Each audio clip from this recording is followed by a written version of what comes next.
Kako mi je bilo všeč današnja modna revija, ki je bila posvečena predvsem moškim? Izredno, zato ker sam sem moški in sam sem si ogledal, kaj je tisto, kar je moderno oziroma kaj se lahko danes oblečeš. Kaj mi je bilo pa posebej všeč? Predvsem klasične obleke. Emeršič, majhen, korekten, lepo urejen, vsak dan je urejen. Bilo je pa tudi nekaj posebnosti, ne? Ja, posebnosti so morda za posebne priložnosti oziroma za mlajše, ampak ne, ni moj stil. Ste se zagledal kakšno obleko, ki bi v vašem poslu prišla v poštev? Sem vendar na obešalniku, ne na modelih, ampak na obešalniku sem našel 2-3 take, ki bi jih lahko uporabil vsak dan. No, rekel ste že, da je zaradi klasike vam je to tako všeč, če sem prav razumel, ne? Ja, seveda, klasika lahko spremlja obdobja, torej traja 10, 20, 15, 30 oziroma se vrača. Stalno se vrača. Kakšen posel pa upravljate, da vam je morda tudi zaradi tega klasika najbolj všeč? Glede, sem župan občine Postojna, torej med ljudmi vsak dan in moram biti protokolarna oblačila. Tako, moraš biti protokolaren, moraš biti pa tudi ljudski, da se lahko poistovetiš oziroma izenačiš z svojimi občani. To pomeni, da se boste še vrnili v to trgovino? Ja, absolutno, ampak po klasiko.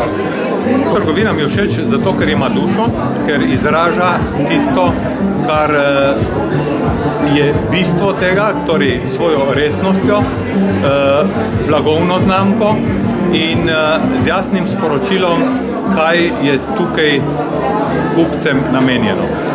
Danes se premalo zavedamo pomena blagovne znamke. Močna blagovna znamka je tista, ki lahko na dolgi rok zagotavlja tak socialni status, ki si ga v Sloveniji vsi želimo in ga pričakujemo. In ta zgodba je tudi dokaz, da na dolgi rok, če pravilno delaš, lahko tudi v Sahari prodajaš pesek. Preveč tekstilne industrije je namreč v Sloveniji zamrlo. Take zgodbe ne bodo nikdar. Kako vam je bilo pa kaj všeč modna revija? Ja, modna revija je bila v stilu hudomušna, vendar je imela jasno sporočilo, da mora biti moški za različne primere v drugačni drugi koži, kar seveda v sensu znajo narediti. No, se mi zdi, da je kar malo premalo takih modnih revij, kodar je modna revija za moške, ne? Ja, jaz to sicer težko sodim, ker nisem človek, ki bi prav pogosto hodil na take dogodke. Danes sem prišel sem v glavnem zaradi tega, da pokažem, da nam nekaterim Slovencem ni vseeno, če so nekatere zgodbe obstale in so uspešne. Da se počutil danes kot maneken? Pravzaprav jaz v tej vlogi nastopam že cel življenje, tako da ni bilo nekaj novega. Ker ko ti prideš na oder Cankarjevega doma, si maneken.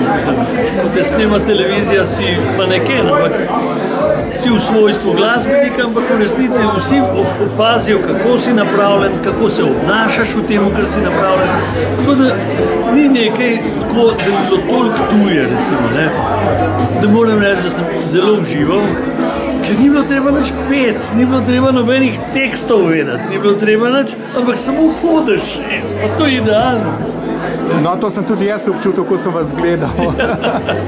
Jaz sem užival. Kako vam je pa drugače trgovina všeč? Ja, jaz sem presenečen na trgovino. Predvsem pa jaz večinoma kupujem v tujini, ne? Ampak tukaj se mi zdi, da so fajn, da je bistveno ceneje v tujini pa zelo kvalitetno. Kaj pa, če še nekaj besed rečeva o današnji modni reviji, ki je bila namenjena moškim? Meni se zdi, da je tega malo premalo, ne? Joj, ne vem, ker nisem toliko v tem, no, da bi vedel, lahko da jih je več, pa da jaz ne vem, ampak gospa Zlata, ko je videla mene na posnetku koncerta v Cankarjevem domu in sem imel en podaljšan suknjič, skoraj frak, ne, in rekel, poglej ga šifrenico, on pa tole nosi, ne, in zato so me poklicali. Tako da to je bilo No, meni pa še zelo fajn, zdaj pa koliko je pa teh revij, ne vem. Samo jaz bom zmeraj na voljo, nimam težav. Kako mi je všeč ta trgovina za moške? Moram se kar navdušen. Je res modna trgovina. Kako mi je bila pa kaj modna revija všeč, glede na to, da je bilo namenjena moškim? Ja, jaz mislim, da je bilo premalo moških, lahko bi jih bilo nekoliko več, ki bi bili namenjeni pač moškim. Ne? Tudi mene je, V bistvu so prevladovale ženske, vse. Ne? tudi moj vtis je bil tak. Ne, to sem, mislim, opazil to. A vidva običajno z ženo kupujete skupaj, vam je kot svetovalka? No, jaz bi rekel, da skoraj bi se rekel, da se tudi za moje zadeve se odločim, da smo skupaj. Skupaj je odločil. Predvsem zaradi okusa pač. Pa da mi še nekdo pogleda, ne?